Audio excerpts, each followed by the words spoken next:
Everybody was kung flu fighting. Ha!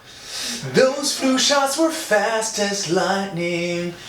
As everybody can probably guess, today we're going to talk about the Kung Flu virus. Now, just to give everybody a little bit of background, this morning on a press conference that Trump delivered with his coronavirus task force, a reporter asked him, "Hey Trump, do you think calling this virus a Chinese virus is harmful towards Asian Americans in America? And terms like Kung Flu virus is appearing everywhere. So is this harmful towards Asian Americans? And is this prejudice? Is this racism?" To which Trump responded, "No, I don't think this is racism. Moving on to the next question." Now, pardon my very bad Trump expression, but that's pretty much what he said. So let's examine this term real quick, the Kung Flu virus. And first of all, I'm not actually gonna lie that I did actually crack up a little bit at the Kung Flu virus, because I gotta give it props. It has creativity. Unlike the Chinese virus, which the only thing it's supposed to do is to remove blame from Trump to the Chinese people. But the Kung Flu virus is something that I find is a little humorous. And here's the question. If a joke that may have race involved is a little tasteful, should we scorn it and should we stop doing it? See, in this case, I think there is almost no point asking this question because this joke is gonna be widespread and it is gonna be pretty popular because, goddammit, it is a little bit funny.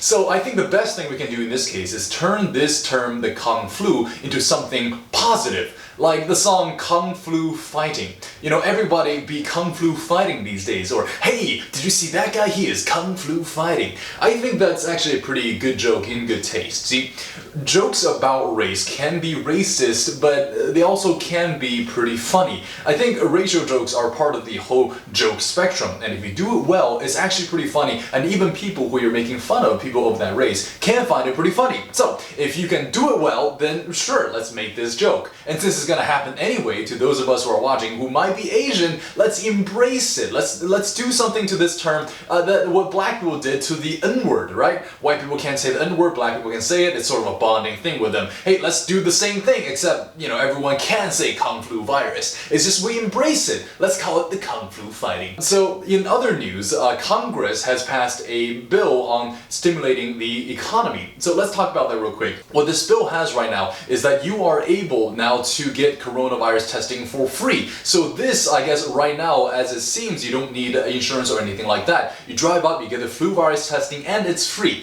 It took them a little while, but they passed it, which is a very good point. And, you know, I can't complain about that, even if it's a little bit delayed. But it's good for everybody. It means that people who don't have insurance, which there are about 30 million Americans in the US that don't, these people can now get coronavirus testing. And even if they're sick, if they're deathly ill, they can actually go and see if they're actually deathly infected with a deadly disease, which is a very good thing. So applause to Congress for doing that. In other news, yesterday Trump has announced that we're trying to send $1,000 to every single American. Well, today they're talking about this one more time, and while he did not give any specific numbers and how each one of us is going to receive how much money, he did talk about the fact that he is requesting $500 billion from Congress, and if it gets approved, it is going to actually be distributed towards Americans. So let's do the math right now. In America, there are about 300 million people, that's including citizens and non-citizens alike.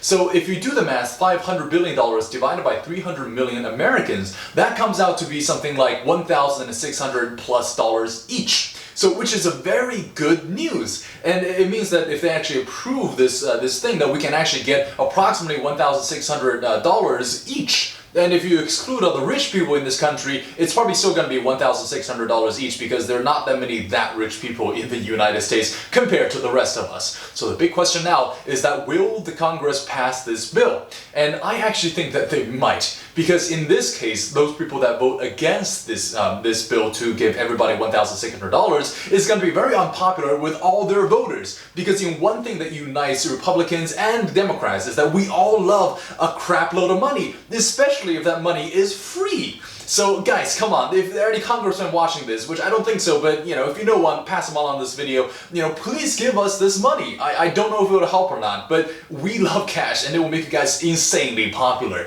And it might be just the thing to save Trump's administration from the horrendous job they're doing currently. But the other thing I want to talk about is that even if we do get $1,600, will this actually work? Will this actually boost the economy? Because some people, some investors, might take this and inject it into our stock market, which will boost stocks. But I think a lot of people are going to be spending it on things that they always wanted, which might not contribute to the economy. Like, I personally always wanted a very awesome gaming computer, and those, the good ones, run about $1,600. So maybe some people are just going to use this and buy those computers and then play some games. Or some people might use it and buy, dare I say it, drugs, alcohol, booze.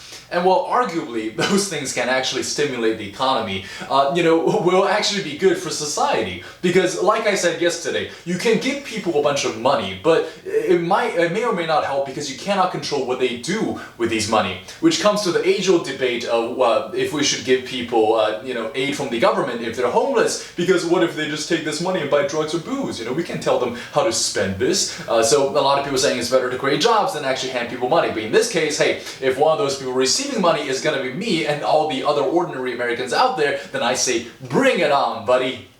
And now, let's talk about another thing. See, right now in this situation, the medical people and the people selling medical equipment are the only ones making a lot of money. The gun sellers are also making a killing out there. And I apologize for that pun. Because right now, a lot of people, especially Asian people, since all these racist terms are coming out, like the Chinese virus and Kung flu, they're feeling a little threatened. And since every single day we hear more and more cases of people being racist towards Asian Americans, in some cases, these things are violent. More people are lining up to buy guns. In fact, I heard from one of my friends at work that the $400 handguns are now sold out. So hallelujah for the gun people, the gun makers. They're making so much money. And even though bullets can't actually kill flu, you're still making a bunch of cash off of this. So I guess guns are here to stay. But what does that mean for our society as a whole? We already have a lot of cases of mass shooting and things like that involving guns. And to be fair, there are also a lot of cases of people saving other people with guns, like taking down mass shooters. So it's sort of a pro-con debate that we can talk about forever, but we won't solve it. But you can say that if more people have guns, the number of gun-related incidents or accidents can increase in the coming days for sure. So everybody, if you buy a gun, please make sure you know how to use it, and more importantly, when to use it. Yeah, if you're angry, just maybe buy a safe and just lock the gun inside. If you're prone to anger, please make sure you're not bringing that gun with you everywhere you go, especially in your car. It's a very bad idea to have guns in your car because road rage is something that affects all of us. I consider myself to be a very affable person who rarely gets mad, but trust me, I've had my moments where somebody cut me off. I'm like, yo, hey, if you get out of the car, buddy. So make sure that you guys are being responsible with this. Moving on, since we're talking about firearms, Trump has declared war in America. But this war is not for another country, it's a war against our invisible enemy, and it is the coronavirus. So Trump is taken to calling himself the wartime president, which sounds cool as hell. Honestly, he's a president who likes to brag about himself, and I can't see how he would miss this opportunity to become a wartime president. Because honestly, that term is just really, really badass for everybody. The question we gotta ask is, at this point, does Trump even want to be re-elected anymore? Would he still want to be president after all this fiasco has happened?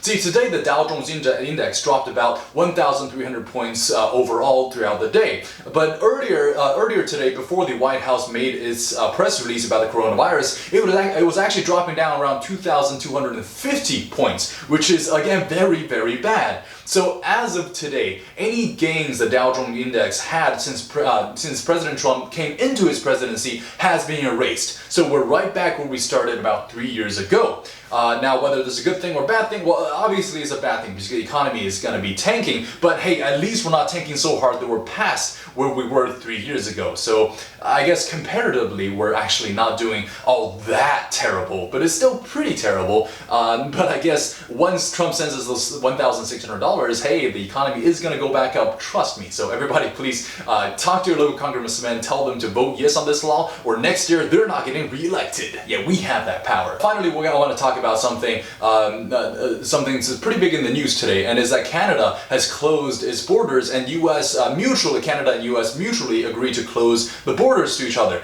But this does not include every single travel. The statement is they're closing all non-essential travel. So basically, it means that if you really really need to go over to Canada for whatever reason, you can still go. It's just if you are just going over there for a vacation or visiting friends, anything that doesn't warrant essential travel, you cannot go anymore. Which is okay, honestly, because because the thing is, the trade between US and Canada is still going on. Imports and exports are unaffected by this. So monetary wise, those guys are going to be a little bit affected, but not that much. So to those of you guys who love maple syrup, chillax, my friend, you still got that maple syrup coming through the Canadian border, eh?